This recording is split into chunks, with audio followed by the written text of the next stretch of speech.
Now, what is the state of the debate these days in Roman Catholic circles in interpreting justification between the Greek dikaiosune, dikaiao, and the Latin justificare?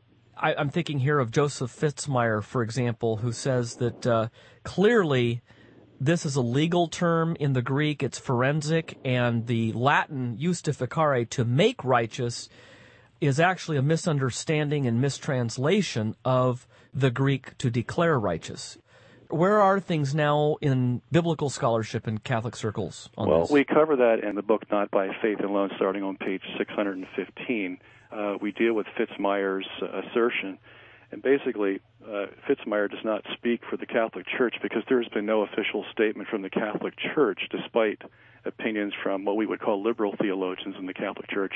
And Fitzmyer would be one of those. Raymond Brown would be another. And there's a whole cadre of these individuals who have basically, in the ecumenical effort between Protestants and Catholics, have read a lot of Protestant. A lot of these professors, Fitzmyer being one of them, and Raymond Brown being another, they went to Protestant seminaries. That's where they cut their teeth on theology.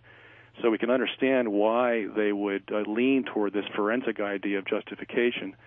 But in Appendix 2 of Not by Faith Alone, we go through the whole history of this issue of justificare and dikaiosune and dikaio and how they relate from the time of Augustine onward through the Middle Ages to the Council of Trent up into the present time. Is it your view then that the word always means to make upright rather than to declare upright?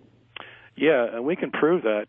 We do it by a proof of, say, in James chapter 2, for example, when James is quoting Genesis 15, verse 6, where it says Abraham believed and God justified him.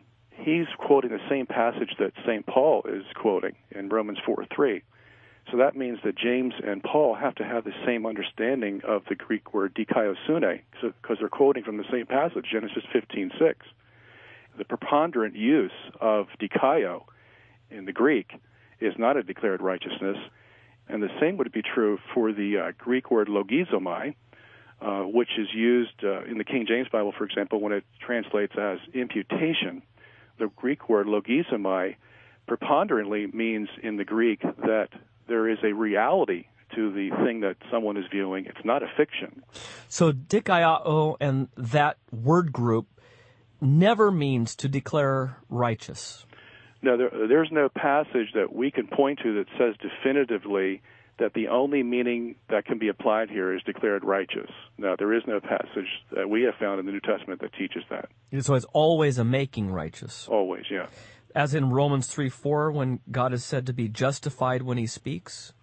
Well, when we're talking about a soteriological context, then we're talking about that. We're not talking about passages that apply the word dikaio to God himself. Okay, so the word itself then is more elastic than to make righteous. Yeah, but it's not elastic in the soteriological sense. That's what I would say. That would be a dogmatic claim, though, not a linguistic claim, right? No, that would be both. Okay.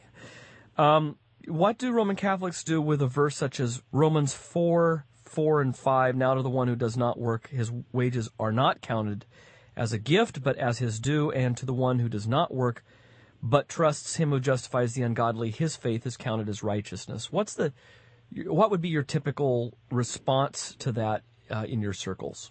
Well, when Paul is talking about works in this context, he's talking about works that we do outside the grace of God. Works that, and you can tell that by the word debt that he uses in Romans 4, verse 4. He said if we try to work, then we're putting God in debt.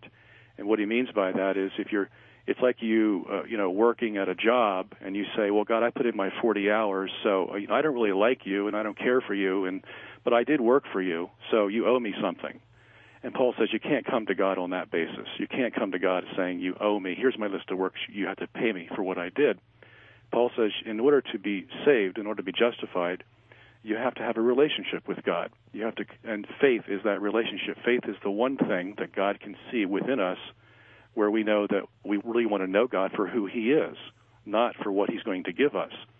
And that's why Paul is faulting the Jews here, because they got into a system where they were just working and said that God owed them salvation. And God says, I don't owe you anything.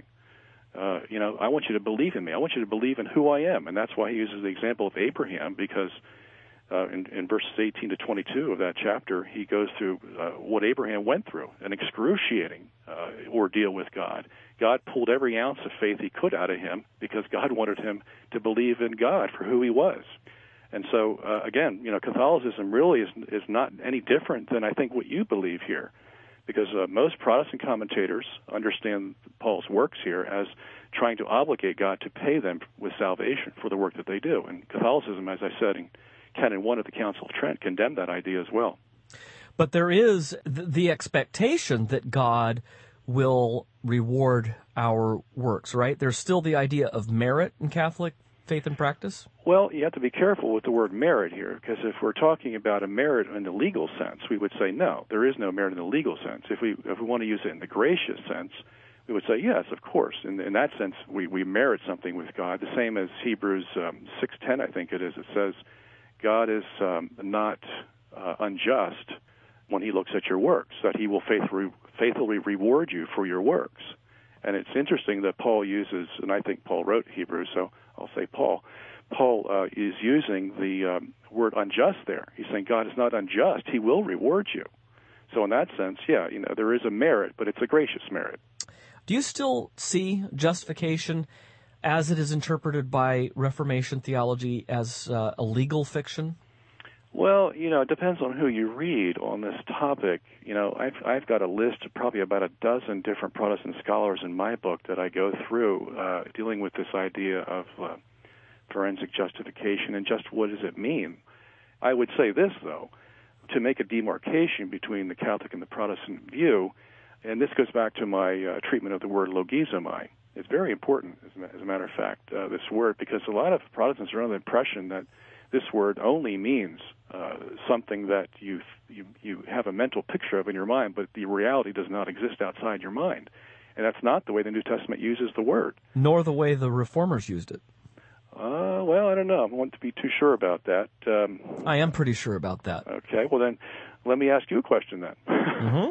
How would you define are you saying that you don't believe in legal fiction, or what is it? No, it's not a legal fiction, because the righteousness that God demands in the law is fully present in Jesus Christ. He has fully satisfied all of the conditions of the covenant of law. So okay, I see what you're saying. Where we would differ is this: we would go to Romans 4 again. And I would point out those same passages in Romans 4, verse 18 to 25. And there it says, Abraham was fully persuaded that God was able to do this. And it says in verse 22, therefore he was justified because of that. In other words, it's something that God saw in Abraham. He saw the faith in Abraham, and it's that reason that Abraham was justified. He wasn't justified based on some alien righteousness. It doesn't say that in the passage. It says that God justified him based on Abraham's faith, and that's a real faith. It's not a legal fiction. And that's the difference between, I think, the Catholic and the Protestant view. But then the faith, in Roman Catholic understanding, correct me if I'm wrong, faith is not justifying until it is formed by love. So what you're saying is that acceptance or justification of Abraham was based on what God saw in him, not only in terms of faith, but also in terms of charity and good works. Well, yeah. I mean, you have to treat the whole ball of wax if you want to look at Catholic theology. And Catholic theology is a little bit more complicated than just dealing with one phase of Abraham's life. But when we're talking about baptism, and I think that's probably the better angle to cover this thing, the Council of Trent says that at baptism, faith, hope, and love are infused into the sinner. And at that point in time, he has all three of those virtues. So it's not by faith alone that he's justified. It's by faith, hope, and love at the moment of baptism. When you get to a case like Abraham, where you don't have baptism involved, then you have to look at different phases of his life, and then you have to join them all together and make a conclusion as to what the Scripture is teaching in the soteriological sense.